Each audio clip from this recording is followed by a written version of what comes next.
In today's podcast, I want to touch again on this concept called motivational interviewing. It is a best practice in the field of therapy. Motivational interviewing is, how's the best way to describe it? The best definition that I've ever come up with or I've seen is a way of being with people that enhances the intrinsic motivation to change. One of the very core concepts of motivational interviewing is something called supporting self-efficacy.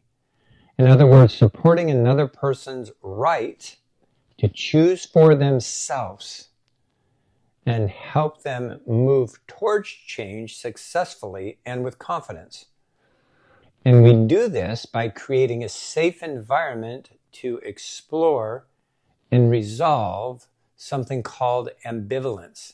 And ambivalence is the just normal way of dealing with challenges in life when we feel two ways about them. A lot of times when people come to therapy or they're going to a leader in a field, they're looking for a specific answer. Show me what to do. Teach me. Show me. And from my experience, the very best teachers are the ones who are able to reflect back to the person they're talking with, try to help them feel understood and that you care about them and that they've got to find the answers for themselves, inside themselves, especially with these very challenging questions as it relates to faith in life, the purpose of life and meaning. Yeah, there are some hard answers we need from people teaching us certain principles in school and stuff like that and in the business world. But really at the end of the day, we've got to find our own answers and we've got to figure out how they work for us. And so motivational interviewing is something that's come together through what's called a meta-analysis of looking at all sorts of different treatment options and programs of what is the most effective way to actually help a person. And there's so many out there that I couldn't even name them in this podcast. Hundreds upon hundreds of different philosophies. If you just do this, if you just do this, if you just do this. My experience as a therapist for many years is you just draw on the best of each of them, or you try to elicit the best information from each of these different areas. And then the way you are with the person you're working with or in any relationship is that you're having the person come up with their own answers and respecting that. As a matter of fact, if we are living by someone else's answers, we're always lacking a little bit. And we're subject to the ebbs and flows of a certain person's opinion. And that's not what self-efficacy is about. Self-efficacy is about learning to stand on your own 2 feet and being okay with yourself inside your own skin. And that's the quest that I believe mental health is about, is that, of course, we collaborate with other people, but it's kind of like we go on a journey with them. It's more of a collaboration, right? To what extent do we convey in words or actions that our relationship is collaborative in contrast to one where someone's in charge? This is particularly challenging for parents with children, especially adolescents. I'm involved with a few families right now where the parents are actually absolutely going bonkers because their teenage children are doing what teenage children do. And they want to control, they want to direct, they want to protect. And they're finding that the more they push, the more they control, the less effective they really are, and it's creating conflict in the relationships. And the children are actually apt to more go do those things that the parents are opposed to. It is, so the more you push for one way, and this is one of the things that motivational interviewing, the research and study behind it found, the more we push for change in a particular area or demand a certain way, the more we increase the likelihood that the opposite will actually happen. And so creating an environment where, let's use soil, for example. If the soil is healthy, plants grow. If the soil is not healthy, if it's depleted of certain nutrients, then the plant won't grow. And so we're trying to create a healthy environment where those whom we love have an experience that we love them, always love them, and encourage them to make their own decisions and choices. Let it be known what we think and believe and feel, and just that we will do everything we can to trust that they'll make good decisions and choices, which sometimes they will and sometimes they won't. A lot of the things that I've experienced in working with families is parents feel like they're failures if their children don't toe in line with everything that they have been taught. But I'm telling you, it is the human condition for everyone to make their own decisions and choices. And yes, people may vary and wander, but just trust the process. The most important thing is to love, to encourage them to make good decisions, to warn them about certain things in the world that can create harm. We all know what those are, but we cannot force those things. Another way to elicit from individuals answers for themselves is by asking them questions.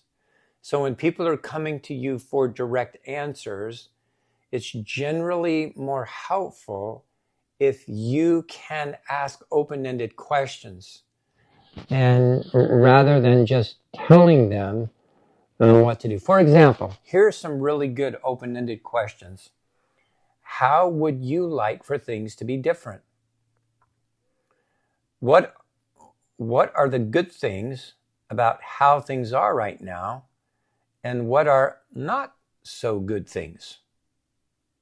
How do you see this particular issue, whatever you're talking about, affecting your life right now? And what are some options moving forward? What do you think you'd like to do about it? And if you decide to make a change, what might that look like? And then this is an extremely powerful question. And it's one of my own personal life that was life-altering to me. What would your life be like a year from now if things stayed the same? From my own experience, I was 33 years old, done a number of different things in life, did cold call sales, retail sales, construction work. I just didn't really like school.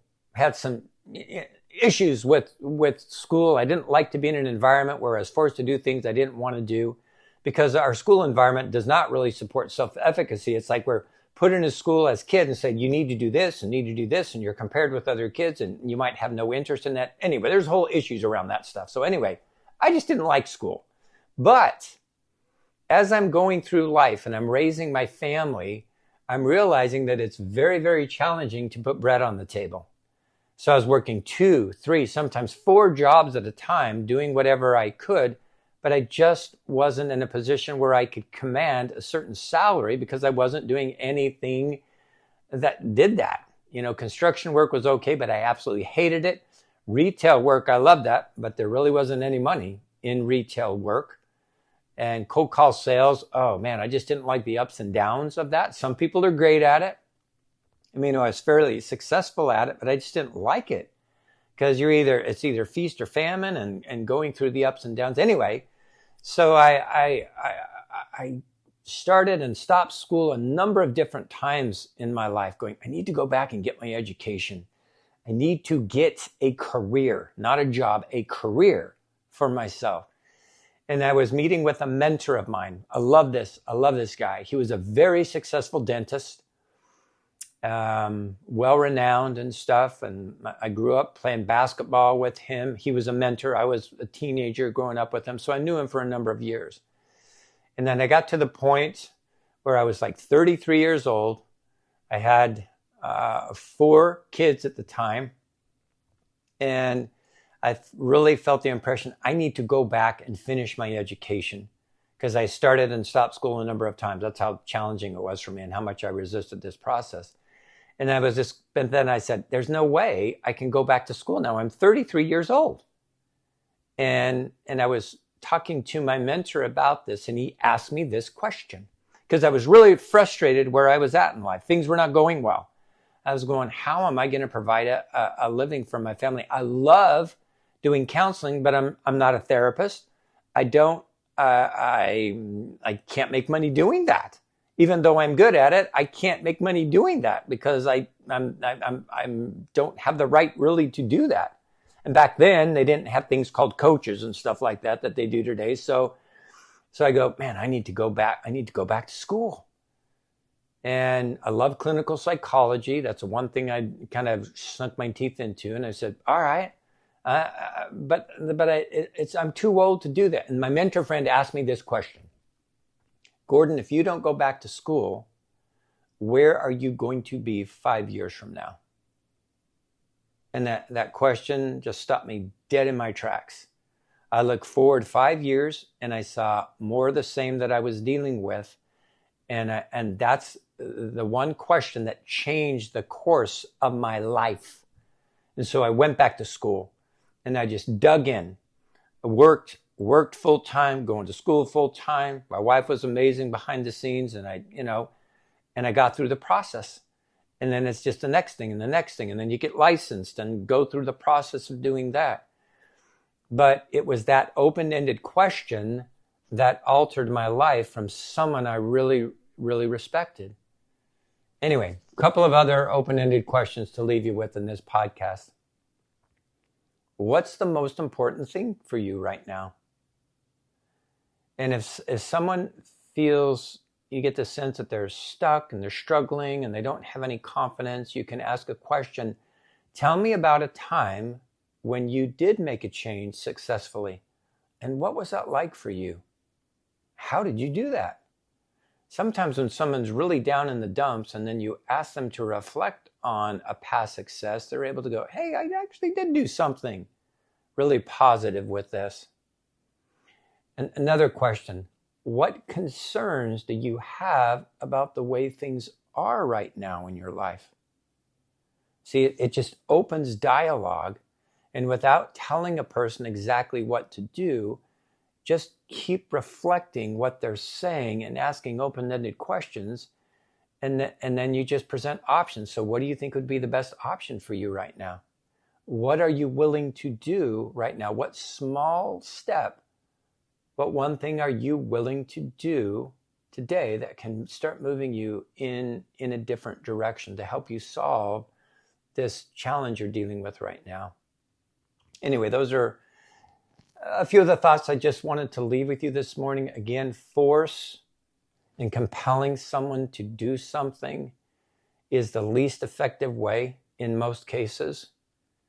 And really the wonderful thing, and this is again why I love dealing with, not that I love dealing with those who struggle with trauma issues, but when you're doing EMDR work, they're coming up with their own answers. See, when you do bilateral stimulations, it's kind of like, in a sense, open-ended questions. Okay, what do you get now? You do a set of bilateral stimulations when they're dealing with a past memory or trauma. And then when you're done, you go, okay, so what do you notice now? What comes up? That's an open-ended question. And then the next memory would come up and I'd say, all right, we'll go with that. And it's just been fascinating to see that how effective that process is, because what I've seen in those who go through this process and really dig in and do the work, they start to have more confidence inside themselves because they're finding their own answers and they're becoming more secure inside themselves and stronger, rather than constantly depending on other people to give them their answers.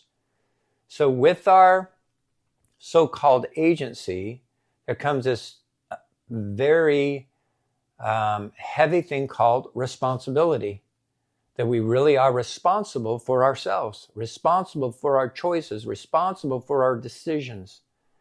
And no matter what decisions we make, if we make an incorrect decision, we can always correct it. We can always fix it. Life is dynamic.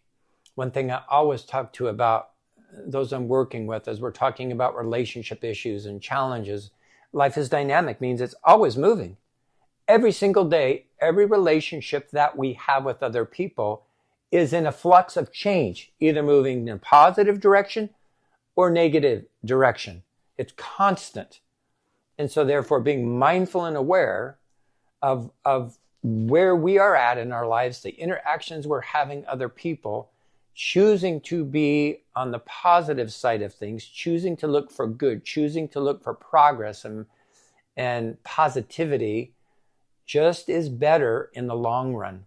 And helping people find their own answers in that way and helping them get unstuck, that's a worthwhile, meaningful goal. Anyway, just some thoughts to leave with you today. Blessings upon you. Hope you have an amazing day. Keep moving forward one day at a time.